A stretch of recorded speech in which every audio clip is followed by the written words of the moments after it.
Hello guys, അപ്പോൾ ഇന്ന് നമുക്കൊരു ബാക്ക് ടു സ്കൂൾ ക്രാഫ്റ്റ് ചെയ്താലോ. അപ്പോൾ ഞാനിവിടെ ഒരു നെയ്ഡ് സ്ലിപ്പ് ആട്ടോ ഉണ്ടാക്കുന്നത്. നമ്മളിവിടെ രണ്ടെണ്ണം ആട്ടോ ഉണ്ടാക്കുന്നത്. നമുക്ക് ബുക്കിനനുസരിച്ചോ അല്ലെങ്കിൽ ബാഗ്, കൊട, അതിലൊക്കെ നമുക്ക് ഇതെല്ലാം ഒട്ടിക്കാം കേട്ടോ. അപ്പോൾ നമുക്ക് ഇതെങ്ങനെ ഉണ്ടാക്കാമെന്ന് നോക്കിയാലോ.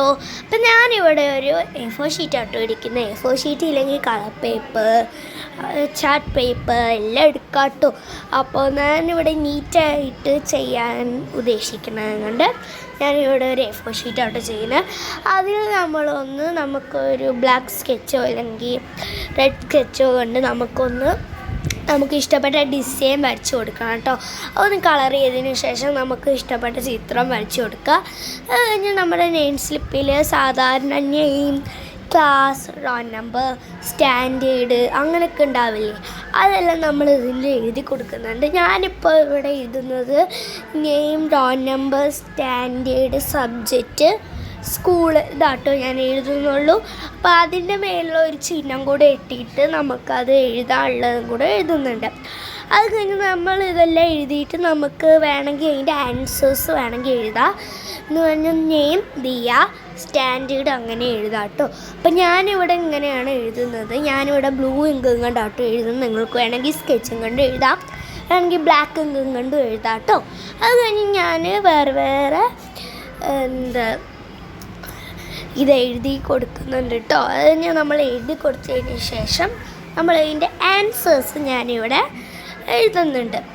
അത് കഴിഞ്ഞ് കഴിഞ്ഞാൽ നമ്മൾ വേറെ നെയിം സ്ലിപ്പും കൂടെ വരച്ചതിന് ശേഷം നമ്മൾ ഒന്ന് നന്നായി തന്നെ വൃത്തിയിൽ കട്ട് ചെയ്ത് കൊടുക്കണം കേട്ടോ.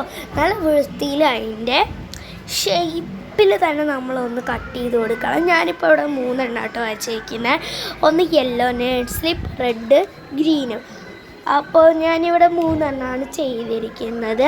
അപ്പോൾ അത് കഴിഞ്ഞ് നമ്മളിതെല്ലാം ഒന്ന് നല്ല വൃത്തിയിലൊന്ന് വെട്ടിക്കൊടുക്കണം. നല്ല ഷേപ്പിൽ തന്നെ വെട്ടിക്കൊടുക്കണം കേട്ടോ. അപ്പോൾ അതൊന്ന് വെട്ടിക്കൊടുത്തതിന് ശേഷം നമുക്കിതൊന്ന് വർക്കിംഗ് ആണോ നോക്കാൻ വേണ്ടി നമ്മളൊന്ന് കട്ട് ചെയ്തും കൊടുക്കുന്നുണ്ട്. അപ്പോൾ അത് കഴിഞ്ഞ് നമ്മൾ നല്ല വൃത്തിയിൽ കട്ട് ചെയ്യണം. അപ്പോൾ ഞാനിവിടെ 2 എടുത്തിട്ടുണ്ട്. അതിൽ ഞാൻ യെല്ലോ ആട്ടോ വർക്കിംഗ് ആണോ എന്ന് നോക്കാൻ വേണ്ടിയിട്ട് ഞാൻ യൂസ് ചെയ്യുന്നത്.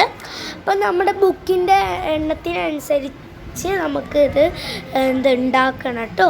അപ്പോൾ അത് നമുക്ക് ഇഷ്ടപ്പെട്ട ഡിസൈനിൽ ഇത് വരച്ച് കൊടുക്കാം. ഞാനിപ്പോൾ ഈ ഡിസൈനിലാണ് വരയ്ക്കുന്നത്.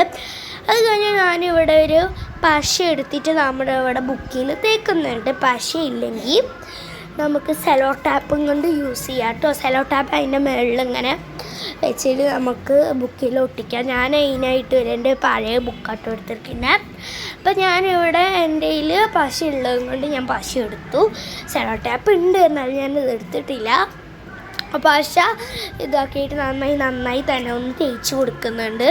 ഇല്ലെങ്കിൽ തേച്ച് കൊടുത്തതിന് ശേഷം നമ്മൾ ബുക്കിൽ ഒട്ടിച്ചിട്ടുണ്ട് കേട്ടോ. അപ്പോൾ ഈ സംഭവം നമുക്ക് വർക്കിംഗ് ആണ്. എല്ലാവരും ഇത് ട്രൈ ചെയ്ത് നോക്കണം കേട്ടോ.